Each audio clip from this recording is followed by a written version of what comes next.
Hey, yo, catch you on the rebound. Yes, sir. We got Myles Turner from the Indiana Pacers in the building. Yes, sir. Lavelt Page to my left, his manager, Dallas, Texas. We have Adrianne Ross to my right from Hobbs. Yeah. Yes, sir. So, Myles, right into it, man. The season was stopped. It was shortened because of coronavirus. You guys are going to load up pretty soon and start the season. But before we get into that, one of the best high school players in the nation right now, Mikey, posted about potentially going to a HBCU.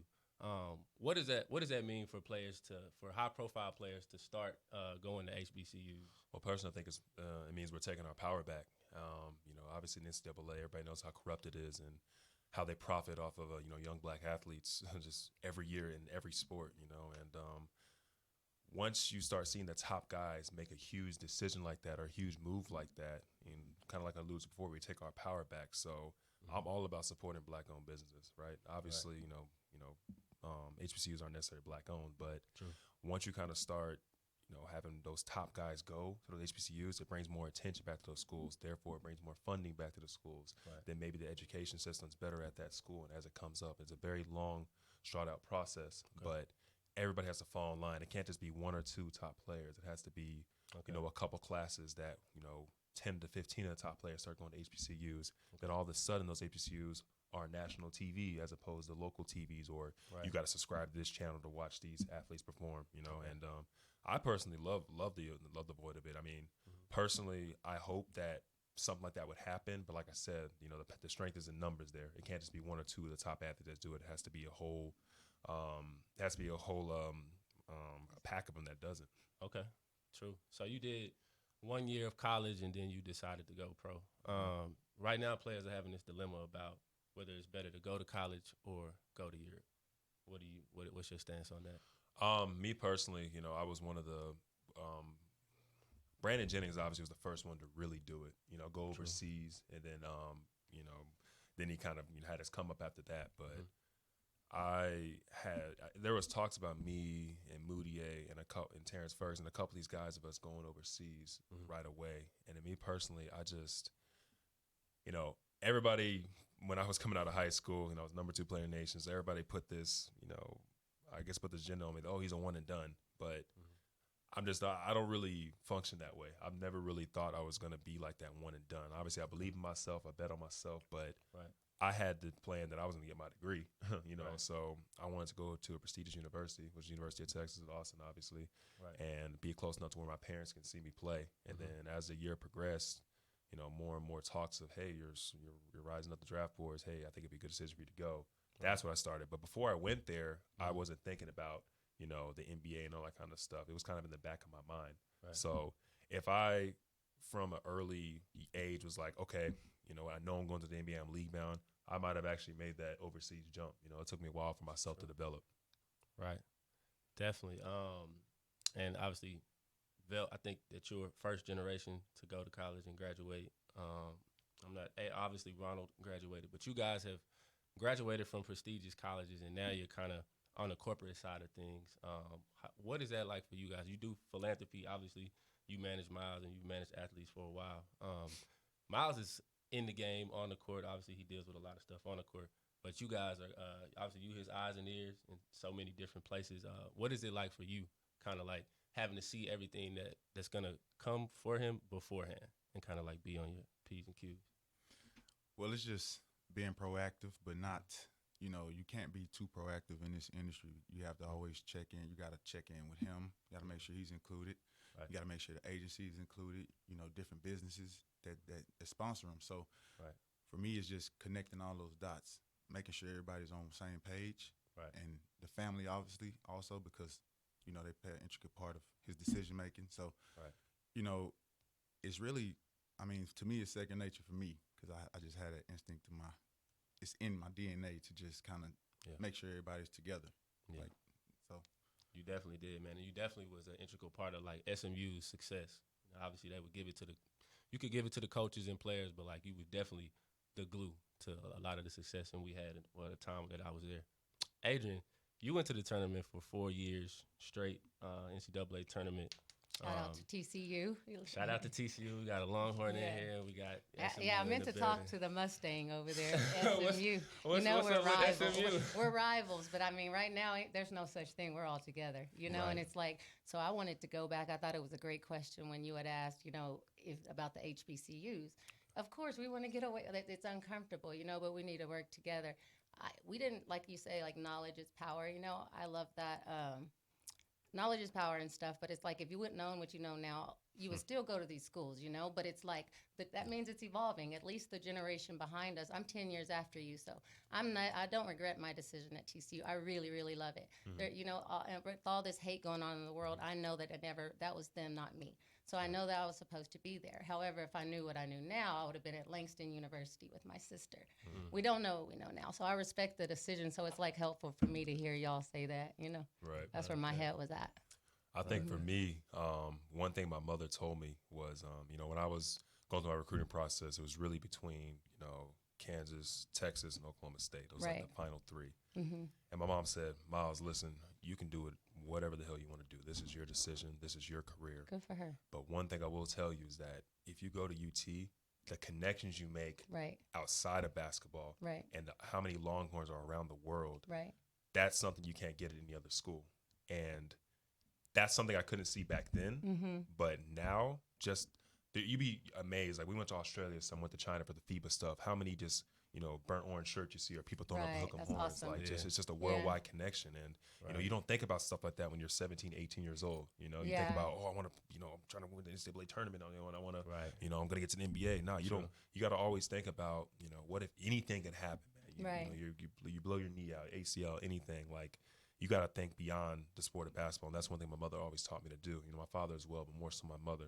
Okay. And, she instilled that in me at a young age. And then now I'm reaping the benefits of, I was only there for, a semester, but, got up but out of that, there. that connection, and I'm reaping the benefits right now, especially on the business side of, of just people that went to UT. They're people that went to UT are hold high ranking positions in a lot of these companies. So, I mean, it's huge. Right.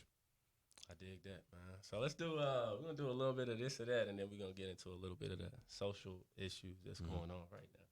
Better pacer, Reggie Miller or Jermaine O'Neal? Oh, those are two different. That's comparing apples to oranges, bro. Is it? I think legacy-wise, you have to give it to Reggie Miller just because of what he's accomplished on that team. But as someone who was a dominant force, like you got to give it to Jermaine O'Neal in that sense. That's kind of a two in the question. But to answer the question as a whole, you got to give it to Reggie Miller just because of the legacy he left there. Vel, Trap Boy Freddie or Yellow Beezy? Kim High School. Oh, man. I'm going to go with Yellow Beezy. Yellow Beezy? Just because he reached the national platform, and he is from Dallas, so he brought attention to our industry and our area. So, because we're not known for a lot of rappers. You made a good choice. So. Yeah, I like Yellow Beezy. Yeah. Cheryl Swoops, Elisa Leslie. I go with Swoop. She's 45 minutes from my hometown, like from Hobbs, New Mexico. And so she don't even know I'm up obsessed. She might know I tagged her a few times, but it don't even matter. I grew up following her. Like, it's so dope. And she went to Texas Tech, got to see what she did firsthand. And so it's cool. I go with Swoops. But Lisa Leslie's dope, too. Women's basketball. I support it all. For sure. Shout out to the Wings, man. Right. Went out there and checked out a couple of games. Most definitely. I've had some fun in the UT Arlington building, man. They're exciting to watch. So how do you feel about women's basketball? We was having a conversation once, and they kind of talked about lowering the goals. So. I think that's bullshit. I think that's bullshit. Man. Personally, nah. I mean, it is bullshit. I'm going to say listen, it too. Man, it is. I respect the hell out of the women that are able to come to the WNBA, make less than, what most industry workers make less than what like some policemen make, teachers make, and stuff like that. Because obviously, their income isn't as sufficient as it should be in a sense. But then they have to go overseas. They don't get a break. They go overseas, and that's when they get their real money. They could be going to Israel. They can go to Italy, Turkey. It doesn't matter. They have to go wherever it takes to get the check. Right. Then they come back, and they have to go right back into the WNBA season. Like the way they grind and the way they don't get to go one and done. They have to spend 4 years in college. Yeah, it is 4 years. They have to spend 4 years in college. Yeah. Their path is so much harder than ours. And, men's athlete, we get spoiled with kind of what we have coming up because all the attention's on us. So the women that are able to go out there and grind, I got a new respect for it when my sister started playing. You know, that's when I felt more prideful about it. Okay. And then just seeing how everybody gets trashed on Twitter, like and Instagram, the comments, that shit pisses me off. So I can't imagine what it's like being a woman. You know, going through that. I could speak on that possibly just because I see it from a different perspective. Like when I played at TCU, I went to San Antonio my rookie season and played WNBA just enough to get a great experience. Like I've always just soaked up every opportunity because when you work hard and you're black, you just get so happy to take every opportunity. But if I'd have knew what I did now, I'd be like, I do a lot of stuff with the community. So it's like when you see it like that, get pissed, but also get excited because there's so many women that are like advocating for them. And even though we or they may not reap the benefits, the next generation will, just like with our political, or not even political, just the stance period, wrong versus right, you know? So I think that is something like a different way to look at it too. And the most women out here they would bust your ass. Like you talk about it, you watch them play. Like, girl, there is a different fundamental skill that women have that men neglect in a sense. Like just a little bit, the footwork, just the way they're able to use angles on the glass, because you know they can't just go up there and dunk it. You have to have some skill. Like you have to just be crafty at everything you do. So just watching live WNBA games to me is very you don't get that same experience watching on TV. You seeing it live for someone who appreciates basketball, and that's another big thing. If you can appreciate basketball, the sport of basketball, it doesn't matter who's You'll out watch there. any game. Yeah, it doesn't matter who's out there. You know. Yeah. That's cool. I think it's important too to hear y'all say that. Like when you were at University of Texas, what and SMU for y'all too. Like what women's players, you know what I mean? It's like did y'all go to the? Who'd y'all have? Like there's always some. Ballers out we had there. a great team that year. I guess I'll show my girl Ariel Atkins. That's my girl. Okay. I talk to her all the time. That's she's dope. a homie. She's a hell of a player, left-handed. Just won a championship. You know, it was amazing to see that. We had little Brooke McCarty. Oh yeah. That's cool. Tough. She was a bucket. She plays in the wings. Yeah, that's cool to hear. She was a bucket. You know, we had NECA too. NECA, I always struggle with her last name. I'm not gonna budge it. We had NECA too. She was a force. Kelsey Lang, she actually just retired, but she played for a little while overseas. Big. Cool. Big white girl. Just she a was squad, nice. huh? Yeah, squad, man. It was just fun to see them play because they always made made waves. You know, we weren't like the best team when I was there. Like, we had such an up and down season, but seeing them and how well they were doing their success, it was kind of like motivating in a sense, you know. Yeah, I like to hear that, especially in these times. It's like I want to share the experiences and hear the experiences through there, and then apply them to now. Like we got to get with our brothers and sisters that hoop. You know, it don't matter what level. It's like, and so the same way that we did it at these universities, you know that.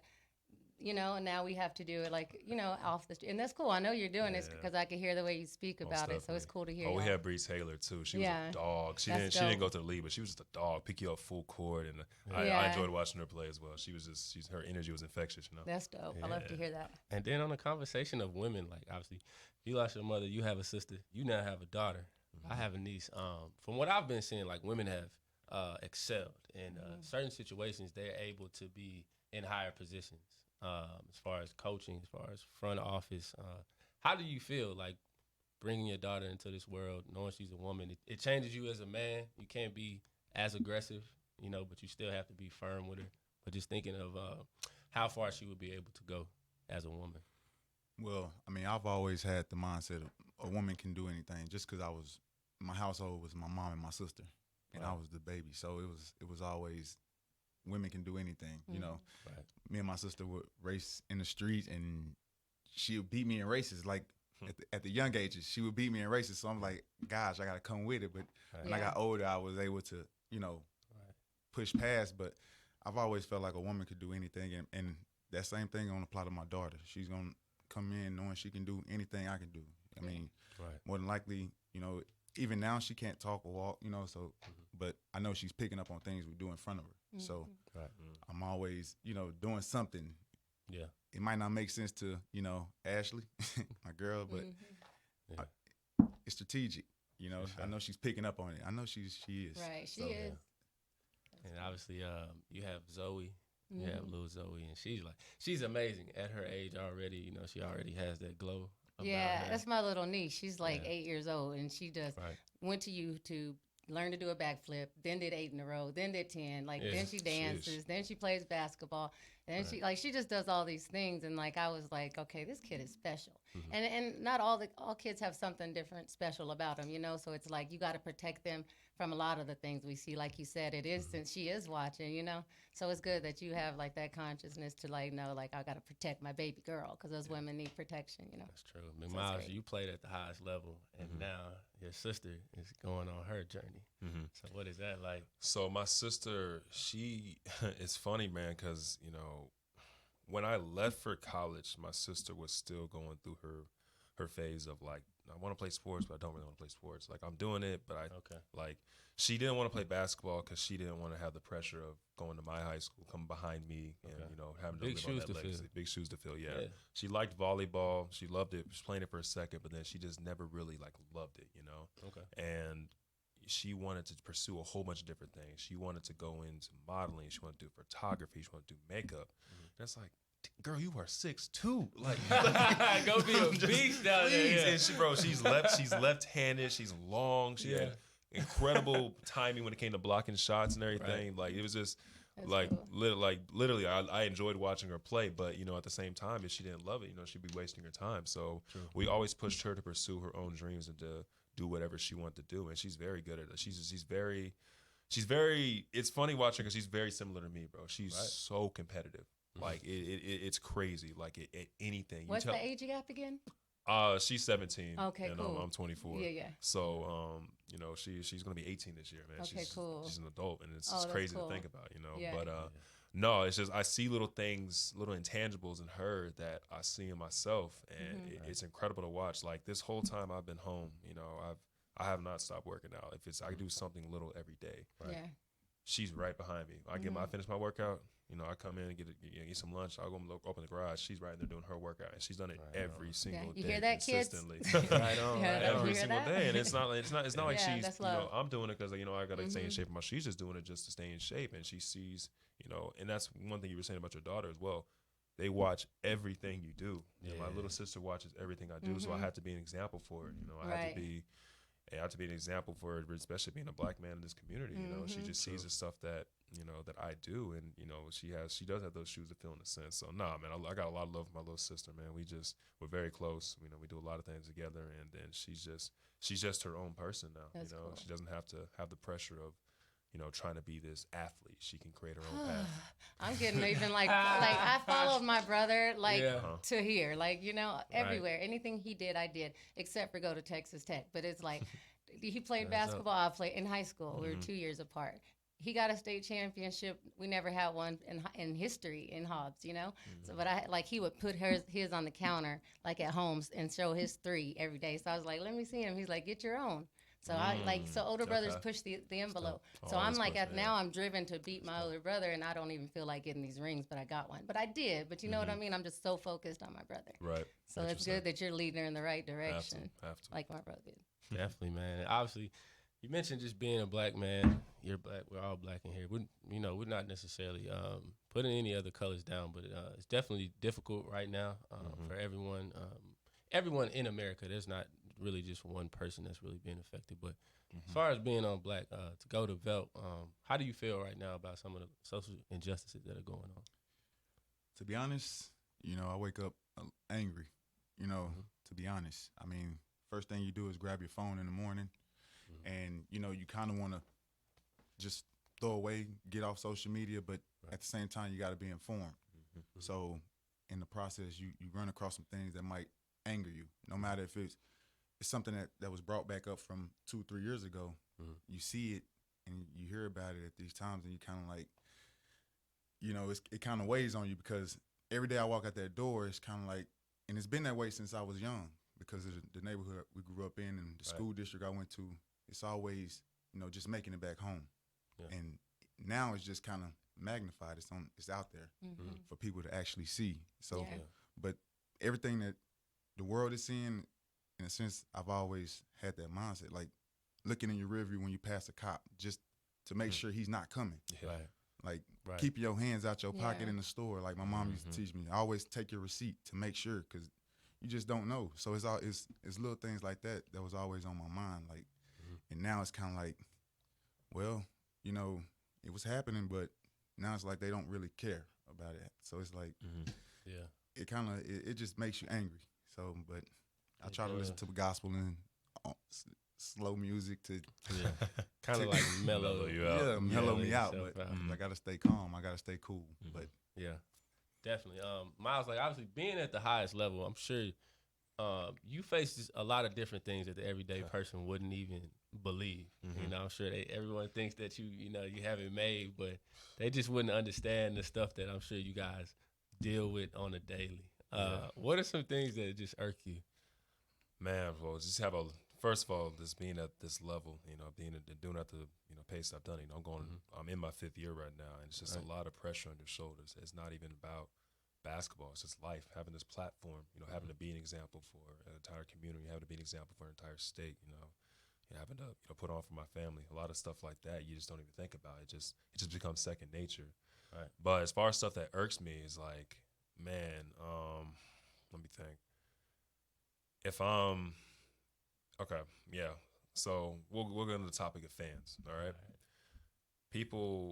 Fans, they love you till they don't. In a sense, right? You'll have a 30-point game, and you're the shit, or we love you. They'll never leave. And then the very next game, you just drop the ball. You have like 5, 6 points. Trade him. Oh, he sucks. Okay. We hate him. Yeah.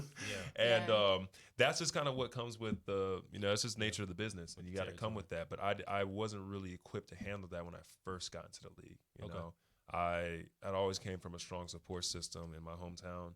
Right. And even when I was at UT, when we weren't having the best of games, we always had a strong support system with the fans, with the coaches, with the team. Right. And then as you get to the league, it's like your own fan base is shitting on you. So it's just like, damn, like, like, man, what do I do? Right. And you can either let that make you or break you. And then, I still went through it. Like I was early this year, I wasn't having the best start of the season. People on my head. It got to a point where, I had to turn my social media off, just kind of just come to myself, get back to my roots, and do what I do. So, you have to be able to be very level-headed coming to this business.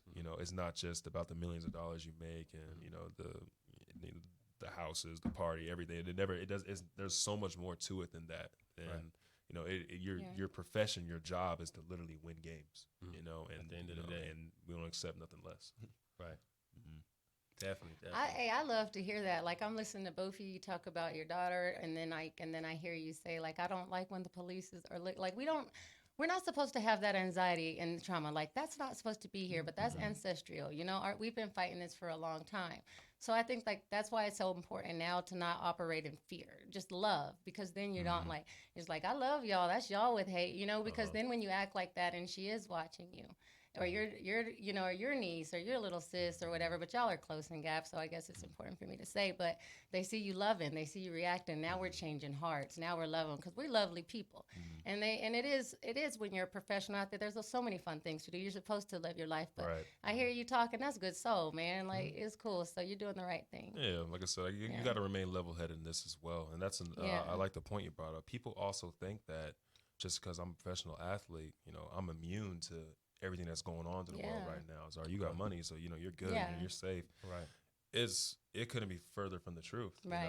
I still have, when I leave, I still have my family to think about. Like so full disclosure. So I grew up in a predominantly white neighborhood, right? Went to a predominantly white university, right? And I play in Indianapolis. That speaks for itself in a sense. So I've been around and having to maneuver around white people my entire life, and there's not really, obviously there's nothing wrong with that, but there's a certain lingo or certain like mannerisms you have to pick up on, being around white people to make them feel comfortable, right? And it gets to a point where you feel tired of having to conform and, present yourself in this way just to make sure they're comfortable. Like, what about me? Like, why am I not comfortable in this situation? Why can I not be myself in certain situations and to be socially acceptable? I'm not saying go out there and be ignorant, act like a fool, or anything like that. So this is my question, because for me, like different hashtags, different people come into their consciousness, Like for me, I just realized how wrong this was. I don't know if it's because everybody's mad, I'm starting to feel it, but I'm upset, So it's like, sorry, I dropped, I'm thinking of that and I'm coming into it and I'm so upset. Have y'all been for a while, like your experience, because this been going on since Rodney King, it's been hashtag up till now. When did y'all start realizing like this is messed up, I mean, JT, you can go Oh, ahead. sorry about. I mean, I'm just curious. No, please. like- This is good. This is Yeah. good Obviously, discussion. like just from research, like you have to do your own research outside of like what you learn in school. Just being curious, just looking up into just the true history of the world and just Right. how like America wasn't discovered and how it came about. I don't really have to Yeah. get into it. Right. but, There's a lot we can go into with Well, this. okay. Yeah, Okay. you know what I'm saying? Like, Yeah, So- but I mean, Velvet brought up a good point about Yeah. how he wakes up angry. I'm a very, very easygoing person. Like anybody Right. that knows me knows, like I'm very non-confrontational. I'm real chill. But throughout these last 4 to 5 weeks, or 3 to 4 weeks, that stuff's been going on. Like I'm the same way. I just get angry. I'm just like I'm pissed, and I have no way to Yeah. really express that anger. I have Yeah. my social media platforms. I spread awareness on us as much as I can, but I can't say what I really want to say on those platforms. Yeah. I can have open-ended discussions with my parents or people Yeah. that I Yeah. trust, but there's no true way for this. Because you said I'm tired of the hashtags. Yeah. Because it's just a Yeah. hashtag, It's not and all of a gonna sudden, end. 2-3 months later, It's a different name. it's a different name, and it just Right. keeps on going, and it keeps on trending in that direction. And, while we're on this topic, like I like the fact that changes are being made, but changes aren't being made. Yeah. They're Same time. dangling. It's like they're dangling Yeah. all this stuff in front of you. Like, Yeah. we'll take down this Yeah. statue, or we're gonna paint Black Lives Matter on this street. Right. Like that's Yeah, they that's really do cool that. and all Right. for show, but Yeah. Well, that's What are you that's gonna do? I like that you say that because I'm actually advocating for like anti-racists. Like, look, I don't want to. Well, we've been fighting long enough. Like my papa told me, like we've carried that. You be loved. You've been loved. You've been doing the work. You love. So it's like now that I feel liberated and I'm like, man, that's my brother. What's up, guys? I don't even, because we're all in it together. And like, for example, we're trying to get a better economy and equality, right? For the black community. So with love, if we start going to these big universities, they're teaching us how to get it together. It's like, true. why can't we go to ours? Yeah, But I went to Interesting. TCU. That's the knowledge now that I have. But I'm still happy I went to TCU.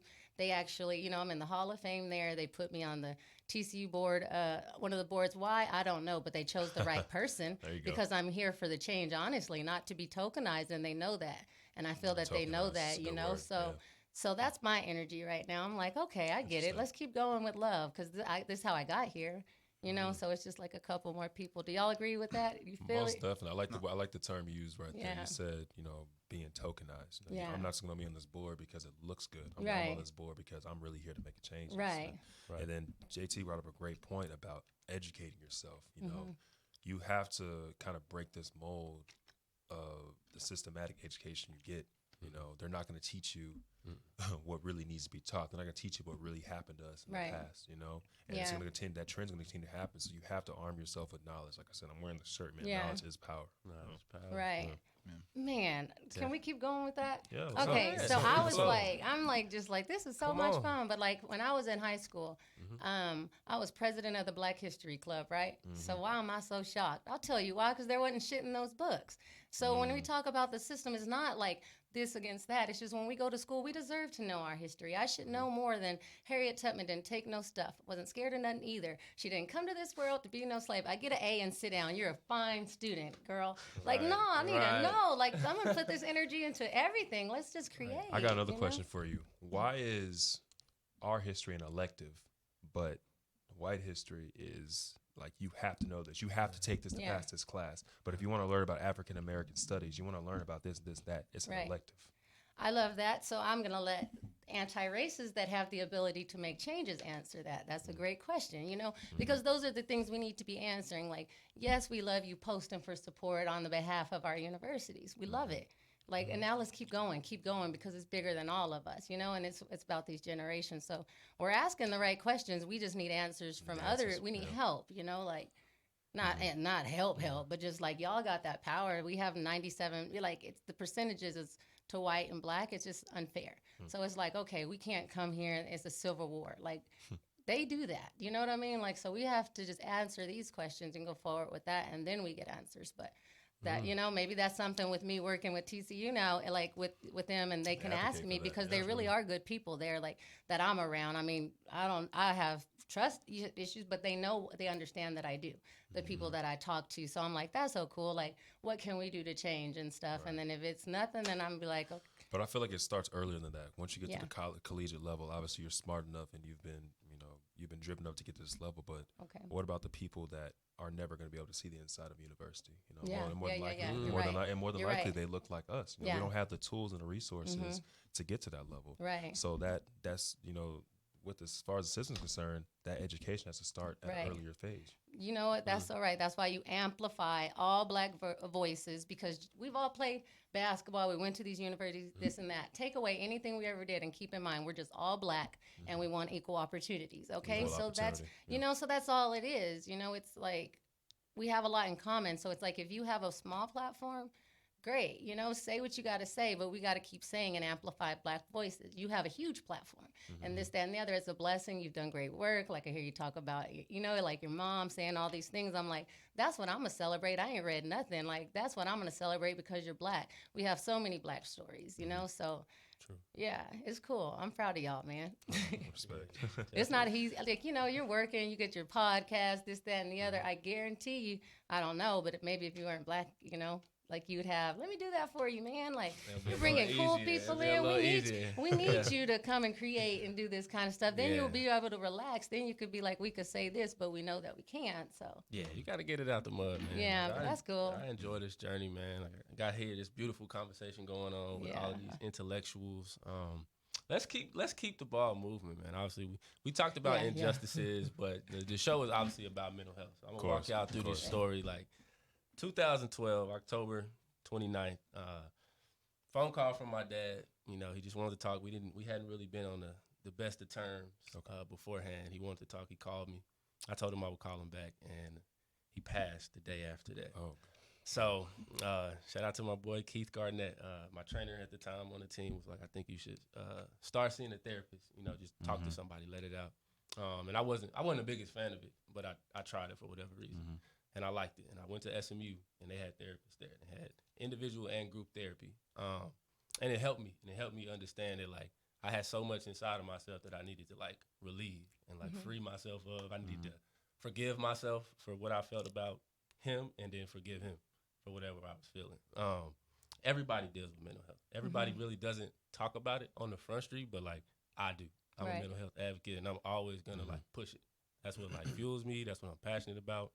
What does mental health mean to you? Because it means something different to everyone else, and everybody can chime in. Okay, go for it. Me, I guess just being in just a positive state of mind. I mean, right. Me, I'm kind of blind to it because I know I have issues that I'm dealing with that I hold on to, like my father not being in my life. So I kind of run from it and I don't talk about it. Right. Unless it's it's brought up. But I mean, to be honest, I like to say I don't have mental health issues, but I know I do. But I just don't know. So basically, you're just a strong black man doing what you're supposed to do because we have, those traumas. Basically, and stuff. I was raised that nobody want to hear your problems. Yeah, like, exactly. We're taught that. So basically, you're a strong black man. Like, own that. Because we all have that. My dad texted me today, and you'll look at my social media, you never see him on there because my mom was the mother of 3 children, and she put us all through college. My sister went to historical black college. My brother went to Texas Tech, me at TCU. She got us through there, or to there, but she always prayed on us, like, do this, do that, because this is opportunity. Ain't no other way I can afford to get you there, but I did work my butt off to get you to those AAU tournaments, and we're taught like that as soon as we get there to, and you see all these like rich kids and stuff like that, and I was still killing it in my thrift stuff, my, like I didn't need all that, but I was cool, and it was true, but it's not fair because that wears on you, and then you go to the pro and you can't really say nothing and stuff like that. That shit is over. Like, sorry. I got the same thing with me, man. I got to give a shout out to my mom on this one again. She's a very, very strong black woman. She was able to raise not only me and my sister, she also raised really 2 of my cousins, and I had another cousin that lived with me all in the same house, and she was a manager of she worked in the hospitality service, so she's a manager of housekeeping at a very large hotel in the service industry, so that's cool. She had to also damn near raise. Right. She was raising a community. Community at the hotel, but 50 to 60 of those workers. You think about how big a hotel is and how every single one of those rooms had to be inspected and they had to pass inspection. She had one of the highest inspection rates in the state of Texas for years, ongoing. So while she's dealing with a lot of stress at work, She Right. comes home, has to deal with all of us. Yeah. Now deals with all of our individual problems. And me personally, I've always been a happy kid. But Right. when I was going through puberty, you go through that phase where you just revolt. You just Hate hate everything. the world. I Yeah. hate everybody, you know. Normal. And she gave me a healthy balance, right? Because I would be depressed, sometimes, and she gave me the balance of the loving, tender, like, oh, Myles, it's gonna be okay. Then snap the fuck out of it, like, come on, we need to get this shit rolling. You know? She gave me that very healthy balance of that. That's and cool. I don't think that's what a lot of people have. It's either you have too much of the, oh, it's gonna be okay, and you're coddled to, or you have too much of the, Right. no, we need to, like, no, there ain't no hint mental. Yeah. There's nothing wrong with you to get your ass in there, do the dishes, like, you know what I'm Right. saying? No, Like, I love that. I love that. so like you have to Yeah. find that balance, and not everybody has Sounds that balance. like all our moms, right? Yeah, You know, yeah. like that's Exactly. cool. So like if you don't have that balance, then you might teeter too far in one direction. You might expect people to cater to you, Right. or you just don't expect anything at all, and you're fighting your own demons. Right. You know. Man, that's a word. That's why you got that shirt on. Like, we have, that's the real wealth when you know that, or it's awareness. Like, that's what mental health goes to. Like, when you ask, what can we, like, what mental health and what do you know about it? And it's like self-awareness. Then when you get to know yourself, you know what the issue is. So it's like the way of my dad, he is like, it's so funny. We were absent out of each other's lives forever. He came around whenever Ronald was, which was okay. Like, I let him own his story. I said, listen, those days are over. Like, we're in another time now. This is what happened. We got here. Now tell your story and own it, so it'll be easier for me to tell mine. Like, and have forgiveness because it wasn't meant for us to be like, okay, I forgive you. We have rage, but let's let that go. Let's start healing. So if you don't know what to post or do, like, I keep calling and I'm like.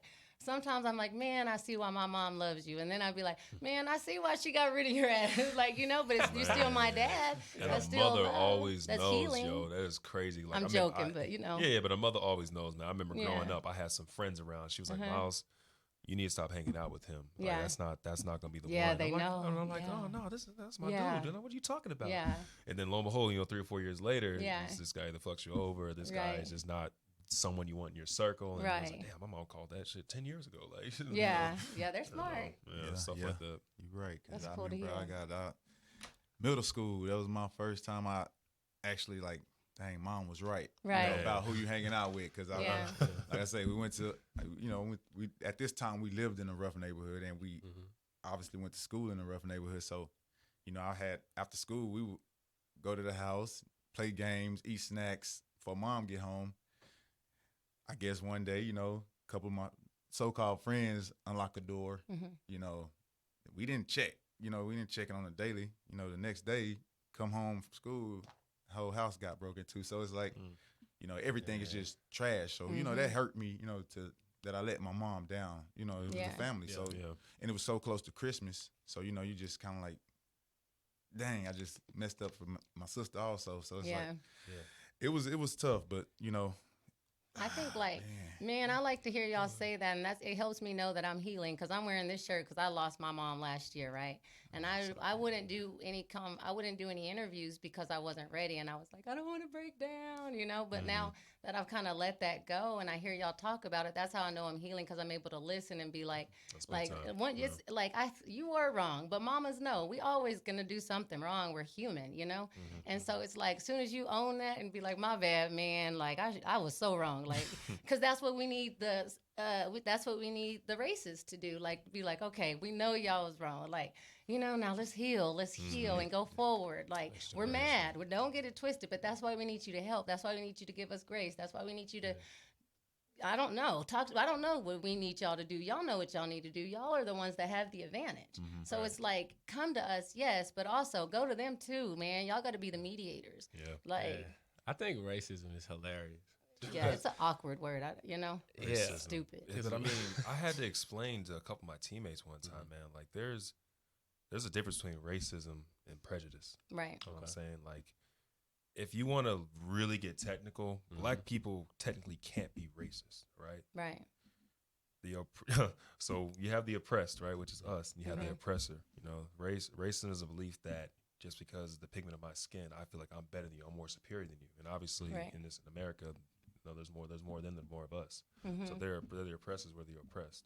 Now, black people can be prejudiced, and prejudice is like, all Asians are smart, all black people love fried chicken, stuff like that. Stuff like that is prejudiceness in a sense. So it's like there's different like racial biases that come with prejudices and not necessarily racism. You know, black people cannot be racist when it comes to layman's terms. I think we all put it together. Once we all just get some mental health and heal and see why it is. Not we can't go figure it out for our ancestors, but the ones that are here today, like, why do I? Ask yourself, why do you hate so much? You know what I mean? Like, why do you?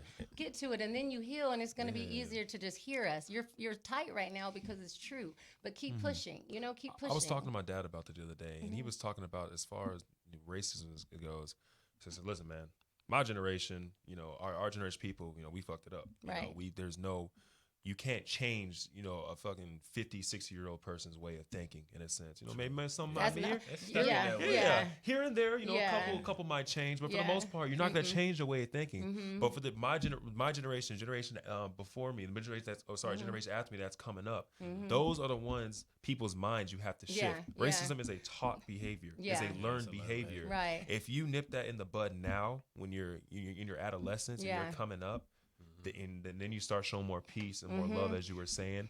That's the generation that's going to have to carry us. This old generation is a lost cause. Like they have their way of thinking. They grew up in the 50s and 60s and 70s when all this stuff was going on, and you know, in the dominance of stuff. Yeah, you know what's so crazy? That's so real. And I'm into talking to all kind of people. I love children. You know, I love because everybody needs to be their own. We have to protect the kids because it's ugly. Oh, you know, out in this world, like what we're seeing on the news, that's all ugly, you know? So it's like, or what we see in person, hell, you know, like I go in the public and it's like, it's just hard. It's tense. Everyone's tense. So it's like, once we relax, it'll be cool. Cause you know, we have social distance right now and I ain't never had nobody before George Floyd waving at me this close. Waving at, like, we know you try and go home, like, this awkward. Yo. That's awkward, you know, but hey, because I'm, you know, but smiles help, oh, that's okay too. But then I've also had in the store, a girl walked by and I was in the Central Market right here in Fort Worth, and, you know, and she was just proud to show that she rolled her eyes and this, that, and the other, you know, good thing I had my face mask on because you don't know what I said, you know, but I'm like, why are you doing that? But another thing about this whole, you know, white-black thing that, you know, we have to educate some white people because a lot of white people are unaware of their own privilege, are unaware of, you know, what happens around us. Like, one thing I can't stand, you asked me what irks me, there's another thing that irks me. I absolutely hate when white people come around and they try to dominate you without words. Right. This year, how the hell are you, buddy? How the hell are you? You just like grabbing, like throwing you around and stuff like that. Like, no, listen, bro, that's not okay. Like, I'm not sure if you know if you do that with your friends, stuff like that. But don't put your hands on me. Like, I don't like that. But that's like, mom, but that's their subconscious way of asserting dominance on you in a sense, you know. And like that's wrong. But they're not aware of it because it's just something they do every day, and they don't know how we receive that. Right. You know, or one thing my mom told me is don't ever let somebody or old white man pat your head or rub your head and stuff like that. Stuff like that. It's irking, but a lot of, like I said, white people don't know that they're doing it. They're just so used to it. So that's when you have to educate them. Because you know what, they see something special in you. When they see something special, and you're like, oh, we got to humble him. Excuse me, pardon me. You got to humble him up. You know, you got to build him up. That's why when you're in those positions to coach, especially if you're anti-racist, that's when you give an example and make sure it's certainly known that if you're dealing with a black person that you are not the example. You know, and then we get to understand. Now we're not taught every time we see someone white, like, you know, we got to find a new thing that if you are anti-racist, show it instead of patting. Do something else when you coach, and even, you know, like because that's learned behavior from ancestors. You know. But you know, it's funny. I have my best friend, like best friend in the entire world. He's white, and he was telling me that, you know, Myles, like, I understand. I have to educate him on a lot of stuff too, because like, we're from the same area, and I try to teach as much as I can. But he kind of taught me something, and I don't necessarily agree with it, but his way of thinking was, listen, man, us doing this right here is our way of showing you that we're one of the good ones. Right. you know, like if we're doing this and we're showing you that affirmation or touching it, that's our subconscious way of saying, hey, it's okay. Like, I know what we did was fucked up, but I'm with you. Yeah, like, you're right. That was 400 years ago. You're absolutely right. Yeah. Still went on, man. And only we can laugh, by the way, you know, because just in case you're watching. But if you did laugh, then you're anti-racist and you need to help us out. Like, I'm with you. You know, that's funny. Well, I mean, what are some of the ways that we can like kind of like diffuse racism? Like for me, it's always like comedy, because comedians can kind of tell it like they tell the message. Tell it like it is, man. I mean, one of my favorites is George Carlin. I don't know if y'all ever heard of George Carlin. But I think I know exactly what it is. He's a white dude, right? Yeah, a white dude. Yep, Yeah. I know exactly. My dad loves that dude. Yeah, He can only speak like that because he's white. Yeah. Like a black guy can't say some of No. that Like, stuff what is he's he? saying. Pardon me Oh, for my not knowing, goodness. but what kind of stuff does he say? He gotta look loves him like up. the Who is this man? worst of everything. Yeah. Like, he loves people getting hurt, like injuries. Yeah. You know, like when buildings blow up, like, but he Oh. makes like humor of it. Okay, He makes so- light of it. but he be speaking Right. on some woke Oh. ass shit. Oh, Yeah. really? Oh my gosh, yes. Definitely. Yeah, That's you'll have to cool. look up one of his stand-ups. What's it called? His name is George George Carlin. There's like what's his name? Dave Chappelle. You know, just Yeah. so See, funny. But Dave Chappelle, Uh-huh. I think he was a genius. He was able to able to bring in the white humor and the black Yeah. humor because he'd be able to relate both ways. And he was Right. one of those ones who had no filter either. So that's Yeah. what that's Chappelle there's show. a something. Go and watch that show. It's really funny, so it'll make you lighter. But he's talking about He some makes stuff, light so of the maybe heavier it's like situations. because Yeah. you know that's another way to amplify black voices and start taking them serious. You know, because we'll help. We're very creative. Right. You know. Yeah, but how serious do you take comedy though? Because I think people like us, like we look at it like, damn, that's true. Whereas other people's like, oh, that's hilarious. Like, Yeah. you know, like, Nah. Like I Yeah. study it, man, because they, like Yeah. you say, they tell a lot of truths. My Right. grandfather always told me the evolution of all truth can be told in the form of a joke. So you gotta watch how people joke Like with you, that. because Right. you know what I Like mean. that, Like yeah. they actually Absolutely. saying some things within their joke, Yeah. man. But like other than that, like this has already been like an amazing conversation, and I wanted to be free, so I wanted everybody to chime in instead of just myself. Oh yeah, because Oh, I'm cool. like, this Love is it. cool. I told you, man. Don't get me riled up, man. I do this shit for another hour. What's up with the like Legos, man, and Oh. the puzzles and Monopoly? Listen, man, I'm just a different cat, man. Right. I like what I like, Yeah. and I don't really care what people think about me in a sense. So when I was growing up, I had a very constructive mind. I love putting things together, abstracting anything. Like I would just take random stuff around the house and build a giant robot and make it function. I don't know, I've always thought that way. I love putting stuff together. I love doing puzzles. And like, so even now, like, you know, obviously when I was young, I played Legos and whatnot. That was one way me and my dad bonded. We put all these Legos together and whatnot. And I just never really lost my love for it. So now that I'm in the league, it's just a good way for me to use my spare time. You know, I put these big figurines together. They can be anywhere from, 1,000 to 4,000 pieces. But it takes time to sit there, have a vision, actually construct it and put it Like together. intellectually stimulate. Yeah, and like I said, same thing with puzzles. Like I do 1,000 to 2,000 piece puzzles just to keep my brain active. I love doing stuff like that. I just love abstract things like that. And whereas a lot of other people is like, oh, well, let's go to the club, or like, hey, let's go get a drink, or hey, let's do this, do that. Like, I have my fair share of fun, but I do that on my own terms. You know, I don't allow outside pressure to, kind of make me conform to what other people want to do, And I think it was I'm a product of my environment as well. I grew up, I was one of the generations that grew up playing outside. I didn't play video games all the time. I was always just out making friends and stuff like that. And that's what we did, and like full disclosure, I was a nerd in high school. So like basketball was cool, but the first thing I was worried about was my grades, because that's how I was raised. If I bring a C home and get my ass beat, if I bring a C home and not, allowed to play basketball, so I had to keep that up. I was in honors courses like all the way up to like my junior year of high school. Once after I got to my junior year, I kind of started taking basketball a little more serious, but I was still always on my grades. And I think that who you hang out with, I hung out with the nerd crew, but I was a jock too. I hung out with the jocks and everything because I was basketball player. So I got along with every single group.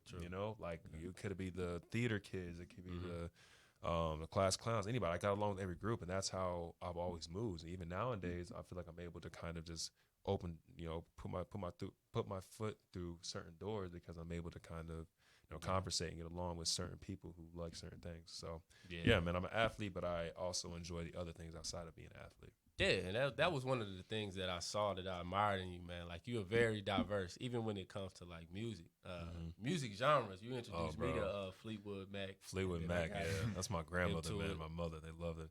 So my mom was my mom listened to nothing but country and rock and roll. So when I'm in the car with her, like, oh my God, turn this shit off, or I would try to don't touch my fucking radio. Like that was her thing. Don't touch my radio, right? Right. So whatever's playing in the car, that's what we're gonna listen to. Then I go to my dad, and my dad's from the East Coast. He was an MC. He was an MC growing up and all that kind of stuff. He spun for Eric B. and Rakim. Like he actually, like, people from East Elmhurst, where he's from, there's a lot of creative minds there. So he loves hip hop. Right. All he listened to was old school hip hop. He didn't. Right. He hated Lil Wayne and all the new stuff. Straight All he old listened to was school. old school hip hop. Right. Nowadays, he conform. He started listening to whatever, but he listened to hip hop. So I got a fine balance between both genres. So even me now, like I love classic rock. Love classic rock. I mean, Nirvana, Black Keys, like I love it. Then I also love the EDM and all the hype music and like the dubstep and stuff, because that's what I listen to when I work out or I go for a run, because it gets my blood going. And obviously I love hip hop. That's the main genre I listen to. Because when I'm with all my boys, that's what we're gonna listen to. When you go to the clubs, that's what you hear. Yeah. But I try to expand other people's horizons. Like Velt, when he first started hanging out with me, I would blast the hell out of Queen. Now this is before Queen got to popular. Bohemian Rhapsody came out. This is before the movie came out and stuff like that. And I would blast it. And he'd be looking at me like, man, what the hell is this nigga listening to? Like, you know? And then lo and behold, this nigga wearing Queen shirts and we're going to Queen concerts and stuff like that. I just try to get people to expand their horizons in a sense. Like hip hop is cool, but there's so much more out there that you're not even exposing yourself to that you may love. Like alternative. I love music. I love the alternative sounds, all that kind of stuff. Vel, what was one experience that you had with Myles that you didn't expect to enjoy, but you did? The music. Like Thunderbolts and Lightning. But listen to the old me, high school me would have been like, what is he listening? Like Thunderbolts and Lightning, very, very frightening. It makes sense. Like I mean, I enjoy it. Like I wouldn't have thought about that years ago. Right. And then my experience at SMU. Like I mean, obviously that kind of helped open up some eyes. It unlocked some stuff for me, because I mean, like I say, growing up in the urban side, you don't really deal with racism. You dealing with trying to survive black on black crime and getting robbed or getting beat up or getting that's what you thinking about. That's your survival. And when I got to SMU and to the real world, it was like, whoa, like you really didn't see it. You really don't see it until sit back and reflect on it. Like you walk around campus, you gotta have something SMU on. I felt like I had to have something SMU on. Right. Wow, that's real. To just not be harassed by the officers or not be viewed as an intruder or a trespasser. And I'm like, you see a group of white girls walking out and they cross the street like, I'm viewed as a threat. Like I'm like, so I gotta have something else. I felt like I had to have something SMU related on. SMU basketball, SMU anything, hat, or Soul Cycle, or Lululemon. It was. I'm telling you, it was something crazy. I had to do that, and I still feel like I have to do that. Like I say, coming from where I come from, you don't go to SMU. You don't, and don't play sports. I didn't play sports. People don't know. I just stay in shape because I like to be fit, and I'm always around athletes. But man, it's crazy. Like how my mom said, like I was like, as soon as I'm gonna get a Benz, I got a Benz, man. They look at me like, what you doing with that, man? Like dang, we can't. I'm trying to be a blueprint for the guys that's on the same path as me, or give them a path, because I didn't know what I wanted to do with life. I honestly didn't. I know graduating high school was good enough on that side of town. Right. Yep, that's true. That was a goal. That was a accomplishment. Just getting past high school. And then it took me years to go back to school, like because I actually figured out what I wanted to do. I didn't know. We didn't have counseling or no programs to go on field trips and go to museums or go to engineering. Like I didn't know none of. And there's another answer. We need more centers that help us and propel us into the future in our inner city communities. I grew up in low income housing my entire life. When I got to college and high school, me and my brother I'm a sophomore and I'm the #1 player in the state. My brother's a senior. He's now a senior and he's the #1 player in the state. So now you got this brother-sister duo. So now white people in Hobbs are looking at us like, oh, wow. Well, you know what? I got a house in the north side of town, Let me let y'all, come in here and stay because college coaches are coming and they want their city to look good like they're not. Wow. But I'm like, why don't you help us out? I was special in 5th grade. I was special in 8th grade. Like, y'all are all special. We're all special. But for me, it's personal. It's like, why didn't you help then? Or instead help my mom so that she can help us, or help me so we can help this next generation, So it's not fair. It's really not. Like, I mean, I can literally tell you every day in high school, that, I mean, at the time it was fun. Right. You walk in class and then see your teacher.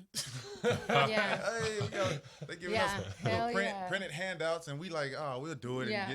We wasn't learning nothing. Right. Yeah. And that'll like I say, change. another thing is, you know, you talking to your friends and they say, oh, I'm going home. I ain't, you know, my mom and dad, ain't nobody there. Like, Right. I'm like, Yeah. you look back on, you reflect on, you like, they mom was they, you know, they was Right. really raising themselves. Right. You know, obviously I had a single parent, my mom, but it's like most of my friends or peers didn't have Yeah. parents at home throughout the night, so they had to fend for themselves and their siblings. And like I say, it teach you how to survive. Yeah, Like it now makes I'm you able to closer. survive. I'm able to survive. Right. Mm-hmm. I just had to learn the other side of that. Mm-hmm. It was another side I had to learn. I could never truly appreciate my father until I got to the league and when I left for college. Like, my dad was one of those dads that, man, you guys know my dad. Well, you don't obviously, but you both know my dad. He's with me every single step of the way, right? But when you're a kid, that shit's annoying. Because my dad was my coach from the time I started basketball. He's my YMCA coach, and I played in Mid-Cities Recreational League. He would even come up to my high school and help coach my coach. So in the summertime when coaches couldn't coach, he would be there, and everybody hated me because my dad worked the shit out of us. He demanded respect. His favorite, the 4-letter word in his house is what. Go, hey Myles, what? Did you just say what? Like that was his 4-letter word, and he was trying to instill that in with all these young black kids. Like, you're trying to instill some respect in them in a sense, right? So if we're practicing, it'll be like, hey CJ, and you're like, what? Hey guys, everybody. CJ just said what? Everybody on the line, Right. You know, it was that kind of thing, and everybody looked at me like, fuck, everybody hated me because my dad was there. And then my dad, he always carried around a cooler full of ice. He always came in a pair. It was ice, medical supplies, anything. And he carried around after every single game. I couldn't go get I couldn't leave nothing. He said, no, sit here. We're going to wrap your knees up, right? And that was the most embarrassing. Everybody looking at me laughing and shit. Like, back then, that's embarrassing. But then now that I'm looking at it, like, kids don't have that. You know, kids don't have that support system. My dad drove me to every AU term. We drove from Texas to Florida, Texas to Milwaukee, Texas to Minnesota, Texas to Vegas. Like, what father's just gonna drop everything and just do that for their kid, put everything into their career, you know?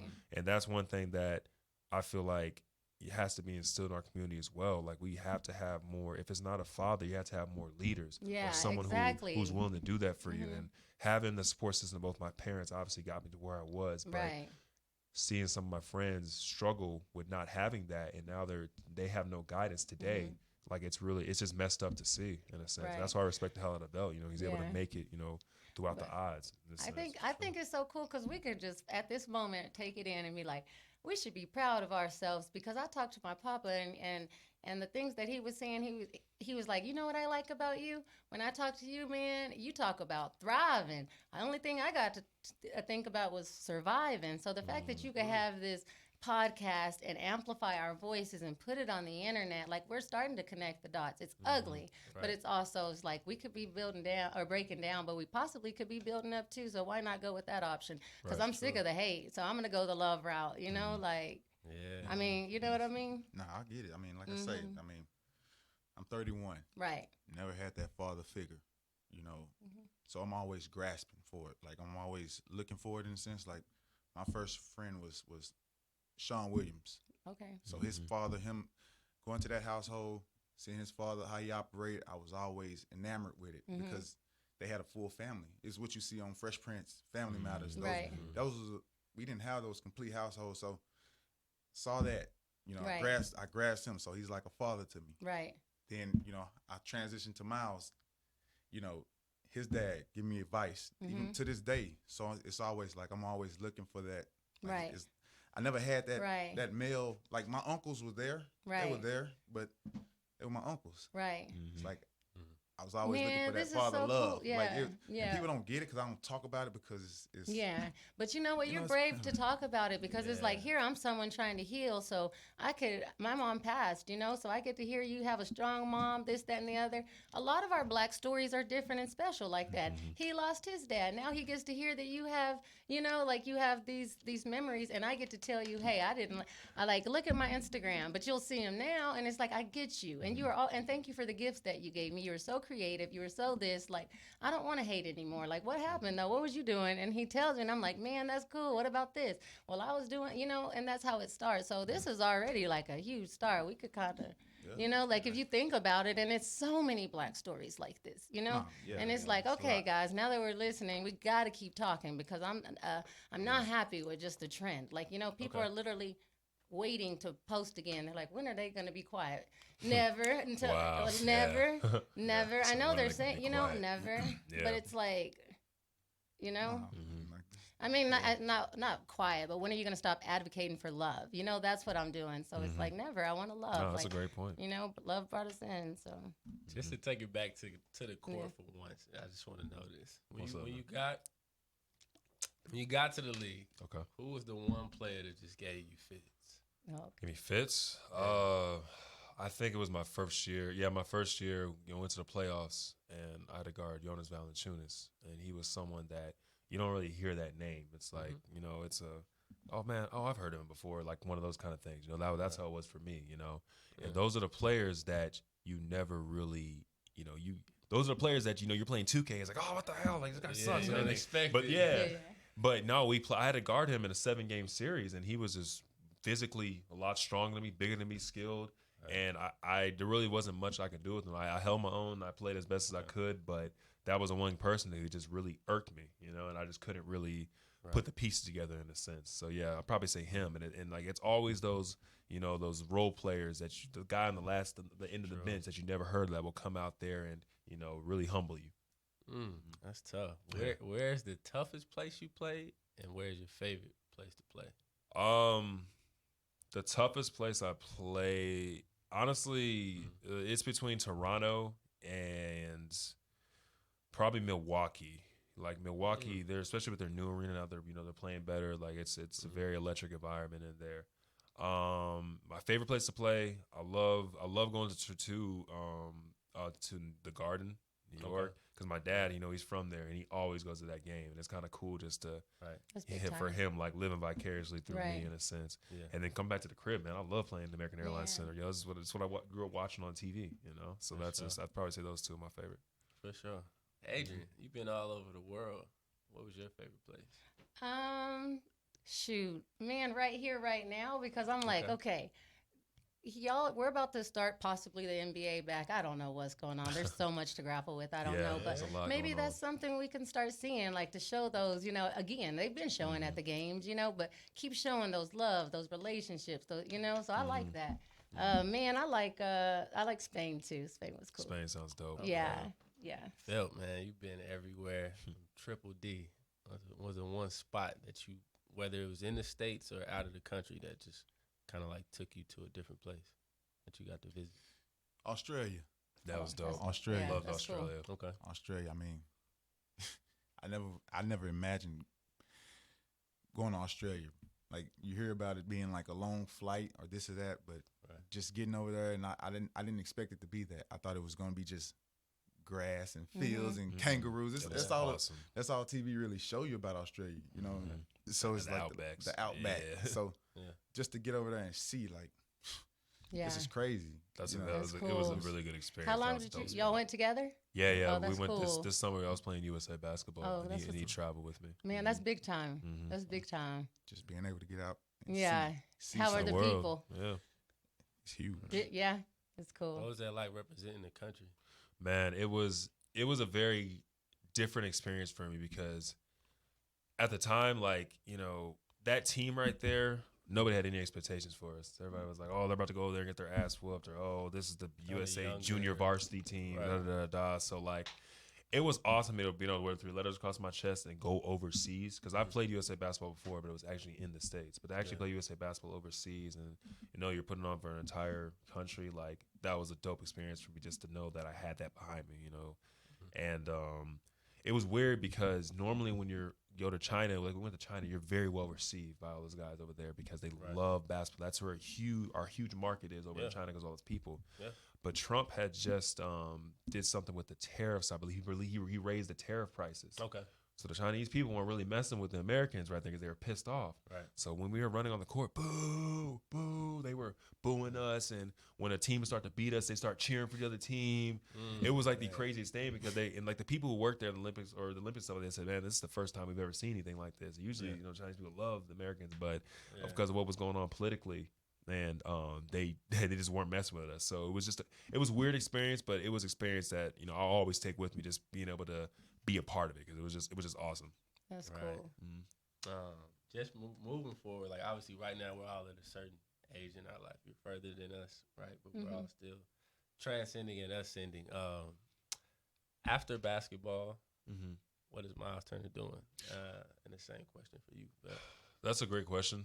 For me personally, I'm not sure if I would take on a role like Vel, but I enjoy helping people and I enjoy helping the generation behind me. Like I went through so much with my experience and I've seen so much that, I would want to share that experience with the people coming after me. So I'm not sure if I would set up a management company, where I would hire people and with platforms, people in positions to come in here and teach like the new generations and things. Right. Or I'm not sure if I would just be a mentor myself, but I want to make a business out of that. So like I enjoy kind of just leading people in the right direction per se. Right. And where I come from, like, I'm from Bedford, Texas, and like that's just like the Hershey's Bedford area. You ask people where about it, they were like, "Oh, what the hell is that?" It's just like Texas is such a big state itself, but there's no athletes that really come from where I come from. Texas is a huge football state. You'll have my high school is a huge football school, so you're gonna have a lot of football players come, but you never hear about basketball players come from this area. When you think about Dallas basketball, you think of DeSoto, you think of Duncanville, you think of like just all those schools over there, and I want to just be that voice and just that symbol that you can still make it from this area. It just takes it takes the right mindset, the right dedication. Being 7 foot doesn't hurt either, but it just takes the right mindset and the right dedication to get to that way. So just being that voice and just being that leader, just being some hopefully be able to profit from something like that. Right on. Vel, that same question. Just obviously, you working with Vel now. You working with Myles now. You worked with Avery. You got to be around the Boston Celtics. What was that experience like? At that point, it was more so just learning and experience. Okay. Just seeing how everybody, operated. Just being around, when you were around like KG, walking in the arena with him before a game, you always see intense KG. And it made sense because one day we pulled up and, we getting ready to play a big game. I think it was the Lakers in town. Okay. And normally we get to the arena early, but I believe Avery was hurt, so we showed up, a little later, and we end up walking in with KG, and I'm looking like, and he's talking to himself. I'm like, what is he? Dude, crazy. But he was, I think he was just getting in his zone, But at the time, I'm like, what is he doing? But so from that experience, I learned that like, these guys have game day rituals. These guys, like Ray Allen, he would get there. So he was a vet at this time on the back end of his career, but he still get into the arena like 3 or 4 hours before just to go through his routine. And I saw how players operated on game days, and that was valuable because like even for Myles, for example, like he get home from shoot around, I know he gonna want to eat. He might chill, watch a little TV. He gonna take his nap. Like, don't bother him. Don't bother him. Go get stuff done. Or make sure you're ready when it's time to go. Right. That's it. I know he like to clear his mind. Avery was the same way. He take his pregame nap. So, it's a little. I've learned how players operate on game days because that's when they want to go out there and perform. Right. Every day is practice. You come home. It's same old. You get stuff done, but being able to see how they operate on game days is valuable. And then seeing it, with you guys in college. Right. It wasn't too much different. Yeah. Guys crashing in the locker room. Sure. But they, that's a big part of game days. So that's true. Experience. What about you, Good for you. Yeah. I'm learning and living through y'all. I'm like, that's so cool. I didn't know I was so old. But I own it. No, I'm like, it's a good thing. It's like I'm black and I look young. So cool. Right. But yeah, it's like when I'm listening to this experience and stuff and y'all just connecting the dots, I like to hear it, so I'm not even thinking about my own thoughts. I like to hear the brotherhood, how y'all know each other from college, how y'all are working together, how you're taking from KGC, and how he gets ready for big games, you know, because I remember, like, I sit on a business panel at TCU, and they asked me to sit there, and I was like, me? Like, why? Okay, I'll go sit there. I'm with the TCU president of this, you know, at the time. I'm sitting there, and I'm like, why do you want to hear my ideas? Because they like to hear how athletes prepare. So they want to take it to prepare for, you know, for their business and stuff like that. So I'm like, I like that you applied it to what you do and stuff and connect the dots. I'm learning from y'all. I'm learning from everybody. And that was big. Yeah. I mean, you going from Yeah, I always think nothing to yeah. NBA, like, Yeah. and you just like, wow, right? I'm not the one to get starstruck or Yeah, nothing like that. So but it's you like, wa- but just seeing how they operate. Yeah. You know, you see it on TV, but like I say, people that turn on TV and watch these guys play, they Right. don't know what they go through after that game, Right. what leads up to that game. Like, these guys go through a lot. Right. Like, it's a process. That's cool. And it made me have a better appreciation for how they operate. Right. That's cool. What about when y'all play like against, obviously we all know different people and there's different cultures in the locker room. Mm-hmm. We all have some like that are different, and y'all are different, you know, but some are crazy before games. So some are peaceful. Do y'all have anyone that has like their own way in the locker room that you just kind of be like, you know, the way you looked at Kevin Garnett and he prays and he talks and stuff, like, or do you just be locked in your own and stuff and let everybody? So I played with Kyle Quinn. Uh-huh. He's still in the league, plays for Philly right now. Okay. And it was the weirdest thing. He would write down these quotes on his shoe before every game, right? But you wouldn't know what the hell it was. It was just a whole bunch of letters jumping together. It was the first letter of every word of his quote. Oh wow. So it'd be like a YFGKAT. Yeah. But he would write that on his shoe acronym. before every single game. And I think that would be like his way of saying, like, this is what I'm going to focus on today, or this is what is going to be going through my mind on the court, and I'm going to write this down. But it's not like he would That's just cool. have, you know, one or two. No, before every game, he would write it on his shoe. And I thought it was dope because, you know, Yeah, that was that's his, cool. that I was like his to hear way of, that. it was his way of, like, you know, his self-affirmation or his way of just kind of expressing himself. I'm not sure exactly what it was, but that's something I've never seen before. So it literally can be like 15 different letters, and Right. you have no idea what the hell it is, but Right. he knows it. That's He does. so It's not cool. for everybody Yeah. else to know. It's for him to know. So I Yeah. thought that was kind of dope. Yeah, thanks for sharing that. That's cool. Yeah. What kind of shows you watching right now, man? You got a lot of leisure Shows. time. Well, I finished at the beginning of this. Me and Vel, we were really into the show All American. All American was the story. Yeah, I mean, you know, All American. We finished that up season 2. So season 1 was a little bit better. But season 2 was dope. Yeah. I finished up. What was it? Damn, it was on Netflix. It'll come to me. Ozark. Yeah, Ozark was dope. We finished that up that season. I've been on that for a minute. That was dope. Yeah. Dave on Hulu. I love that show. That was hilarious. okay. Little Dicky, he's funny as hell. Like, Yeah. Atlanta is like our favorite show. Like, we watch that like every Where did day. it go though? Like, Yeah, is it back? it's supposed to be like 2021. 2021, which makes sense. Yeah. Without this going It's on. gonna be some good shit on there though. Atlanta is like this shit, bro. I can literally quote almost every episode. Like, it's just hilarious to me. Love that show. Yeah. And honestly, bro, I'm really just kind of just whatever's on. I really don't even watch TV as much as I used to. Like, I really just go to like when I'm at the crib, I'm either with my boys and we're kind of just chopping it up, or I'm asleep, or we're out doing something now. Now that this whole, you know, the Corona thing is settled down a little bit and they've lifted a little bit of restrictions, we're out a little bit more. But yeah, the time when we were quarantined, which was a good, like 8-10 weeks, yeah, I was just watching old movies or just kind of trying to watch like more stuff to educate myself on what was going on in a sense, you know? So yeah, it was just really random. Right. I mean, that's really it, guys. This has been Catch You on the Rebound. Subscribe, comment, like, leave a review. Once again, we have Myles Turner in here from the Indiana Pacers. We got Lavelt Page. We have Adrianne Ross. I'm Jordan Tobin, and this has been Catch You on the Rebound. Love.